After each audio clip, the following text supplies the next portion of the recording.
Neal, maybe just talk a little bit about the Saturday night clip check, and if you were surprised, disappointed, frustrated, angry, or whatever emotion that you had when you found out that it was going to cost you some money. It's over. It's done with. Moving on. Okay. Would that discourage you from that patented Pionk hip check in the future? Just got to be smart about it. Can't get beat defensively. That's the main thing I'm worried about. Yeah. And how important was it, both individually and from a team perspective, to have the kind of a night that you had last night against Florida? Yeah, it was huge. That's going to happen throughout the year. You get beat by a team, whether it's the same team you're playing the next time or not, but you got to respond. You got to mentally wash it down and come ready to play, and I thought we did a good job of that. I thought very early, but we could see the defense being activated again. I'm not sure what it was, but we didn't maybe see that as much in the Tampa Bay and Florida games. Was that a point of emphasis, if you will, going into the game? Yeah, it was a point of emphasis. D got to help out the offense. Not only that, but our defensive zone, we got shot down plays too. So that was part of it. Again, I thought we played a better, more complete game than those two games down in Florida. Like your performance on Saturday, but that heat that the team showed, regardless of the outcome of what happened with you, but the heat, the kind of pushback that you guys showed, do you feel like your performance last night started at the end of that game on Saturday? Yeah, it could have. That's something we talked about after the second period, was to, no matter what the score is, don't ever give up, don't ever lose that compete, don't ever lose the edge. So it could have helped a little bit. I think it was good for us just to mentally reset and get into yesterday's game and do our job. Scott mentioned a video session on Monday. He said everybody played a starring role in it. I don't think he meant that in a positive way, but just what was that like? I mean, you guys have had lots of those, I'm sure, over the years, but was it a bit of an eye-opening session? Yeah, certainly. I think every one of us got called out on something that we did wrong, whether we were out of position or mismanaged the puck. So that's good. That's good for us to hear, and you got to reset that once in a while.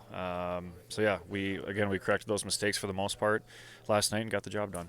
To that point, you guys have had a lot of two-game losing streaks. You've had longer losing streaks, but did this one feel different, whether it's because of the way you started the season, because of the internal expectation?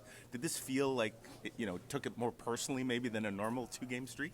Not necessarily. Again, it's a long year, and anytime you lose two in a row, you got to get back on the right track. So this might happen again throughout the year, and it's a good lesson for us to learn. Is the hip check an endangered species in the NHL, you think? I don't know. Maybe. Defensively, you said you don't want to get beat defensively, but you weren't. Yeah, I just try to throw a check. That's all. Yeah. Would you do that again? What I do? Sorry. Well, I try to throw a check. Yeah.